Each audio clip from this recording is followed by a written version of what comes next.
ಈ ಲಕ್ಷ್ಮೀಕಾಂತನ ಗಾಡಿಗೆ ಬಿಡುವೆಂಬುವುದೇ ಇಲ್ಲ.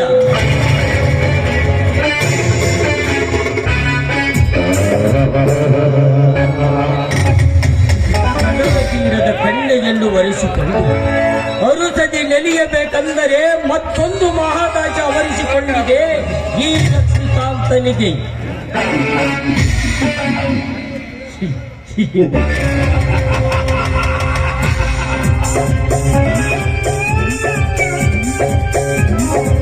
ಅಣ್ಣನ ಅವಸ್ಥಾನಕ್ಕೆ ಆದೇಶ ಕುಸುಮ ಕೋಮಲಾಂಗದ ಚಿಗಿರಿಯಂತೆ ಲಘುವಾಗಿ ಓಡಿ ಬಂದೆ ಆ ಭಾಗ್ಯಶ್ರೀಯ ಬಯಕೆಗಾಗಿ.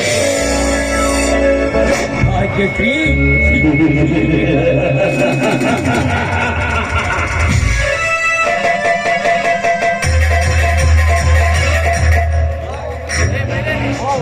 ಸಂಜೆಯ ನಿನ್ನ ಶೃಂಗಾರ ನೀಲೆಯ ನಿನ್ನ ಕಲೆಯೆಲ್ಲ ನನ್ನ ತಲೆಯಲ್ಲಿ ಅವರಿಸಿ ನನ್ನನ್ನು ಮೂಕ ಪ್ರೇಕ್ಷಕನಾಗಿ ಮಾಡಿದೆ ಈ ಸಮಾಜದಲ್ಲಿ.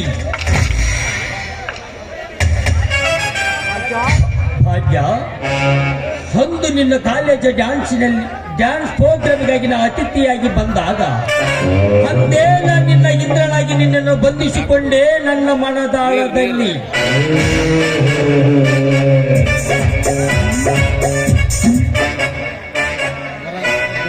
ಭಾಗ್ಯಶ್ರೀ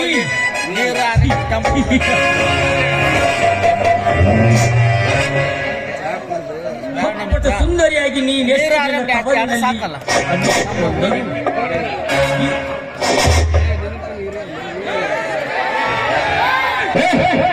ಅಪೂರ್ವ ಸುಂದರಿಯಾದ ನಿನ್ನ ಪ್ರೀತಮ ಸೌಂದರ್ಯದ ರಸದೂತನ ಇಂದು ನಾನಿಂದು ನಿಮ್ಮಂತ ಶ್ರೀಮಂತ ಕುಲಕ್ಕೆಲ್ಲ ನಾ ಕುಬೇರನಾಗಿ ಮೆರೆಯದಿದ್ದರೆ ನನ್ನ ಹೆಸರು ಲಕ್ಷ್ಮೀಕಾಂತನೇ ಅಲ್ಲ.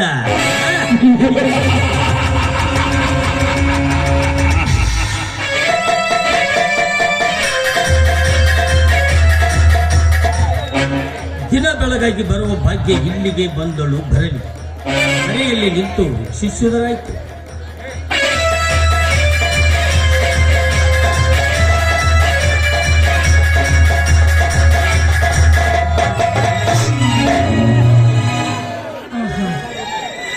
ಇದೆಂತ ಆನಂದಮಯವಾದ ಸ್ಥಳ. ಎತ್ತ ನೋಡ್ರತ್ತ ಹೂಬೆಳೆಗಳ ಸಾಲು. ಆ ಸಾಲಿನ ತುದಿ ಅಂಚಿನ ಮೇಲೆ ಕುಳಿತು ಹಾರಾಡುವ ಭೃಂಗಿಯ ನಾದ. ಆ ನಾದಕ್ಕೆ ತಕ್ಕಂತೆ ಜಂಗರಿಸುವ ಹಕ್ಕಿ ಪಕ್ಷಿಗಳ ಚಿಂತನೆಯ ನಾದ.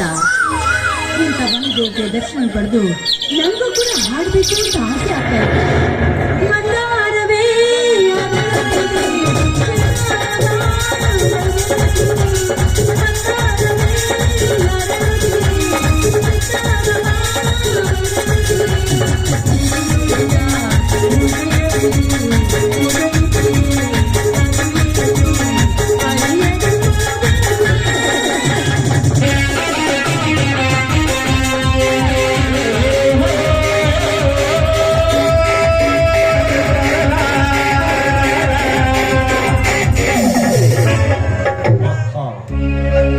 ಏನಿವಳ ಮೈಮಾಟ, ಆ ಮಾಟಕ್ಕೆ ತಕ್ಕಂತೆ ಇವಳ ಕಣ್ಣೋಟ, ಅವಳ ಸೊಂಟಕ್ಕೆ ತಕ್ಕಂತೆ ಇವಳ ಸಿರಿಕಂಠ, ಇವಳ ಹಾಡಿನ ರಾಗಕ್ಕೆ ಕಾಮನ ಬಿಲ್ಲಿನಲ್ಲಿ ಇವಳ ಕುಡಿ ಹುಬ್ಬಿನ ಹಬ್ಬರಕ್ಕೆ ಏನಿವಳ ಸುಂದರ ಕಾಲ್ಗೆಜ್ಜೆಯನಾದ. ಇವಳ ಗೆಜ್ಜೆ ಇಟ್ಟಂತೆಲ್ಲ ನನ್ನ ಲಜ್ಜತನವೆಲ್ಲ ಮಾಯವಾಗಿ ಕಚ್ಚೆಯಾದ ಅಮೃತ ಸವಿಯನ್ನು ಸಾರುತ್ತಿದೆ ನನ್ನ ಮನ. ಭಾಗ್ಯ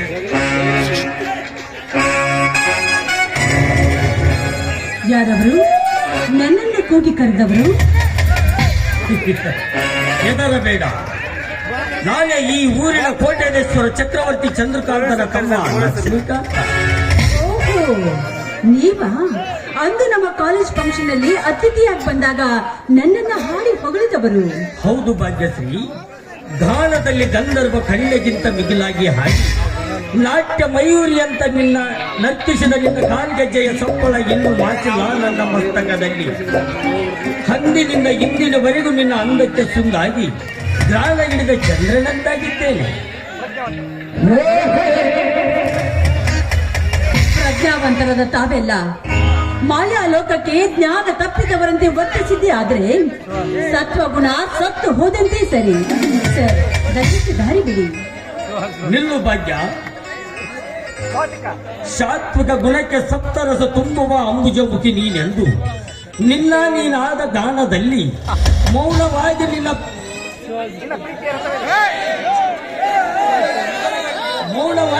ಪ್ರೀತಿಯ ರಥವೇರಿ ಸವಾರಿ ಮಾಡಬೇಕೆಂದು ಹಂಬಲಿಸಿ ಬಂದಿರುವೆ ಈ ಅಂದಾದ ಸ್ಥಳಕ್ಕೆ. ಸರ್, ಏನ್ ಮಾತನಾಡ್ತಾ ಇದ್ದೀರಾ ನೀವು? ನಾನ್ಯಾವತ್ತೂ ಅಂತ ಆಸೆ ಆಕಾಂಕ್ಷೆಯನ್ನು ಇಟ್ಟುಕೊಂಡವಳಲ್ಲ. ನಾನು ಚೆನ್ನಾಗಿ ಓದ್ಬೇಕು, IAS ಮುಗಿಸಿ ಜಮೀನ್ದಾರಾದ ನಮ್ಮ ಅಣ್ಣನ ಹೆಸರು ತರಬೇಕು ಅಂತ ಹೊರಟಿದ್ದೀನಿ. ದಯವಿಟ್ಟು ನನ್ನ ದಾರಿ ಬಿಡಿ ಸರ್. ವಂಡರ್ಫುಲ್. ನಿಲ್ಲು ಭಾಗ್ಯ, ಹೋಗುವಂತೆ. ಪ್ರೀತಿಯ ಅರ್ಥವೇ ಗೊತ್ತಿಲ್ಲದ ಈ ನಿನ್ನ ನುಡಿ ಕೇಳಿ ನಾ ನಗಬೇಕು ಹಳಬೇಕು ನನಗೊಂದು ತಿಳಿಯದಾಯಿತು. ವಾ IAS ಮುಗಿಸಿ ಜಮೀನ್ದಾರನ ಹೆಸರು ತರುತ್ತೀನಂದಕ್ಕೆ ನಾ ಹೆಮ್ಮೆ ಪಡುತ್ತೀನಿ.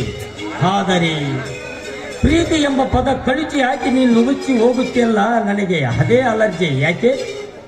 ಇಲ್ಲ, ಇದಕ್ಕೆಲ್ಲ ದಯವಿಟ್ಟು ನನ್ನ ಹತ್ರ ಉತ್ತರ ಇಲ್ಲ.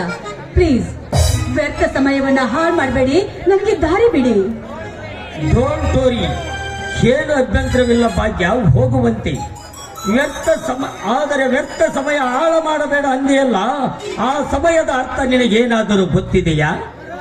ಇಲ್ಲ, ದಯವಿಟ್ಟು ಅದನ್ನೇನೋ ಹೇಳ್ಬಿಡಿ ನೀವು. ಮಕರಂದ ತುಂಬಿದ ಹೂವೊಂದು ಹರಳಿ ನಿಂತಾಗ ತುಂಬಿ ಬಂದು ಅದರ ಸುಗಂಧ ಹೀರುವುದು ಪ್ರಕೃತಿಯ ನೇಮ. ಅದರಂತೆ ತಾರುಣ್ಯ ತುಂಬಿದ ಹೆಣ್ಣಿನ ಸಂಘ ಬಯಸುವುದು ನನ್ನಂತ ರಸಿಕನ ಗುಣಧರ್ಮ. ನೋಡು ಭಾಗ್ಯ, ಪ್ರೀತಿ ಎಂಬುದೊಂದು ಸಮೃದ್ಧ ಜೀವನದ ಏಕೈಕ ಜೀವಂತ ಸರೋವರ. ಅದರಲ್ಲಿ ನಾವಿಬ್ಬರು ಸೇರಿ ಈ ಜಾಡಿ ದಡ ಸೇರಿದರೆ ಈ ಒಡೆಯನ ಸತಿ ನೀನಾಗಿ ಈ ಬಾಳು ಬೆಳೆದು. ಏನ್ ಹೇಳಿ ಸರ್? ಏಕೆ ಭಾಗ್ಯ? ಏಕೆ ಭಾಗ್ಯ? ಏಕೆ ನಿನಗೆ ಈ ಮೌನ? ನೀ ಮಾನವಂತನ ತಂಗಿ ಎಂದು ನೀನು ಹೀಗೆ ಮೌನವಾಗಿ ನಿಂತರೆ ನಿನ್ನ ಸೌಭಾಗ್ಯದ ಸೆಲೆ ಬತ್ತಿ ರಸವಿಲ್ಲದ ಕಸ್ತೂರಿಯಂತಾಗುವುದು ನಿನ್ನ ಜೀವನ. ಪ್ಲೀಸ್, ಈ ರತಿ ಮನ್ಮೋತ್ತರ ಕೃತಿಗೆ ಅವಕಾಶ ಕೊಡು ಪ್ಲೀಸ್. ಐ ಲವ್ ಯು ಅಂತ ಒಮ್ಮೆ ಹೇಳಿ. ನಾನೇನು ಹೇಳಿ ಸರ್? ನಮ್ಮಂತ ಹದಿಹರಿಯದ ಹೃದಯದಲ್ಲಿ ನಿರಂತರವಾಗಿ ಉಕ್ಕುವ ನದಿಯೇ ಪ್ರೀತಿ. ಆ ನದಿ ಎಂಬ ಸೆಳೆವಿನ ಸೆಳೆತಕ್ಕೆ ಸಿಕ್ಕು ದಿಕ್ಕು ಪಾಲಾಗಬಾರ್ದು ನಮ್ಮ ಜೀವನದ ಬಂಡಿ. ಸ್ವಲ್ಪ ವಿಚಾರ ಮಾಡಿ ಸರ್. ಆ ವಿಚಾರದ ಮಾತೇಕೆ ಭಾಗ್ಯ? ನಮ್ಮ ಪ್ರೀತಿಯಲ್ಲಿ ಆ ಕಲ್ಲು ಹಿಂಡಿ ನೀರು ತೆಗೆಯುವ ಬಲವಾದ ಶಕ್ತಿ ಇದೆ. ಯಾಕೆ ಹಿಂಜರಿಕೆ ನಿನಗೆ? ಕಮಾನ್ ಭಾಗ್ಯ, ಕಮಾನ್. ಅದ್ಭುತವಾದ ನಿನ್ನ ಭಾವ ಬಗೆಯಲ್ಲಿ ಅಡಗಿದ ಸುಖ ವೈಭೋಗ ಧರಿಸಿ ಸುಭೋಗವನ್ನು ಸವಿಯುವ ಸದಾವಕಾಶ ನೀಡು ನನಗೆ. ಅಂದ್ರೆ ನುಡಿದಂತೆ ನಡೆಯುವ ಸತ್ಯಾಂಶ ನಿಮ್ಮಲ್ಲಿದೆಯೇ? ಕೇಳು ಭಾಗ್ಯ, ಅದು ಯಾವ ನಿನ್ನ ಮಾತು? ಸೂರ್ಯ ಚಂದ್ರರ ಸಾಕ್ಷಿಯಾಗಿ ಏನೆಲ್ಲ ನಿನ್ನ ಮಾತನ್ನು ಪಾಲಿಸಿದೆ. ನಂದನ ವನವಾಗಬೇಕಾಗಿದೆ ಈ ಹೆಣ್ಣಿನ ಬಾಳು. ಕ್ಷಣಿಕ ಸುಖಕ್ಕಾಗಿ ಹಾಳಾಗಬಾರ್ದು. ಅತ್ಯಂತ ಅಮೂಲ್ಯವಾದ ಈ ಹೆಣ್ಣಿನ ಶೀಲ ಕೈ ಜಾರಿ ಕೆಸರಲ್ಲಿ ಬಿದ್ದ ಹೂವಿನಂತಾಗಬಾರ್ದು. ಇದನ್ನ ಅರ್ಥ ಮಾಡಿಕೊಂಡು 1000 ವರ್ಷ ಬಾಳಿದ್ರು ನಾನೇ ನಿಮ್ಮ ಸತಿ ಅಂತ ನನಗೆ ಮಾತು ಕೊಡಿ. ಸತ್ಯವಾಗಿ ಹೇಳುತ್ತೀನಿ ಭಾಗ್ಯ, ನಮ್ಮ ಪ್ರೀತಿಗೆ ಆ ಕೃಷ್ಣನ ಸುದರ್ಶನ ಚಕ್ರ ಅಡ್ಡಿಯಾದರೂ ನಾನು ನಿನ್ನ ಬಿಡಲಾರಿ. ನಿನ್ನ ಯಾವ ಶೀಲ ಬಾಳಿನ ಬಗ್ಗೆ ಮುಳ್ಳಿನ ಹಾಸಿಗೆ ಆಸದೆ ಪ್ರೀತಿಯ ಹೂವಿನ ಹಾಸಿಗೆ ಆಸಿ ನನ್ನ ಜೀವನದಲ್ಲಿ ಎಂತ ಕಷ್ಟ ಎದುರಾದರೂ ಅದನ್ನು ಎದುರಿಸಿ ಸಾಯವರೆಗೆ ನೀನೇ ನನ್ನ ಸತಿ ಎಂದು ಬಾಳುವೆ. ಇದು ರಾಮವಚನ. ನೆಚ್ಚಿದೆ ನಿಮ್ಮ ಸತ್ವ ಪರೀಕ್ಷೆಗೆ ಬನ್ನಿ. ತಮಗಾಗಿ ಮೀಸಲಿಟ್ಟ ಈ ಮೃಷ್ಟಾನ ಭೋಜನವನ್ನ ಆನಂದಿಸ ಬನ್ನಿ. ಬಂದಿರಲಿ. ನಿನ್ನಂತ ಅಮೂಲ್ಯ ರತ್ನವನ್ನು ನನಗಾಗಿ ಸೃಷ್ಟಿಸಿ ಕಳಿಸಿದ ಆ ಬ್ರಹ್ಮ ಎಂಥ ಚತುರ. ಬಾ ಓಡಿ ಆಡಲು.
ಹೌದು, ಇದಕ್ಕೆ ನಿಮ್ಮಣ್ಣ ಎಂದೋ ಒಪ್ಪಿಗೆ ಕೊಟ್ಟಿದ್ದಾರೆ. ಹಾ, ನಿಮ್ಮಣ್ಣ ನಾನು ನಿಶ್ಚಿಂತೆ ನಡ್ಕೋತಾರೆ. ಯಾಕಂದ್ರೆ ನಾನು ಅವರ ಮುತ್ತಿನ ತಂಗಿ. ವೆರಿ ಗುಡ್, ನಡೆ ಹೋಗೋಣ. ಬನ್ನಿ.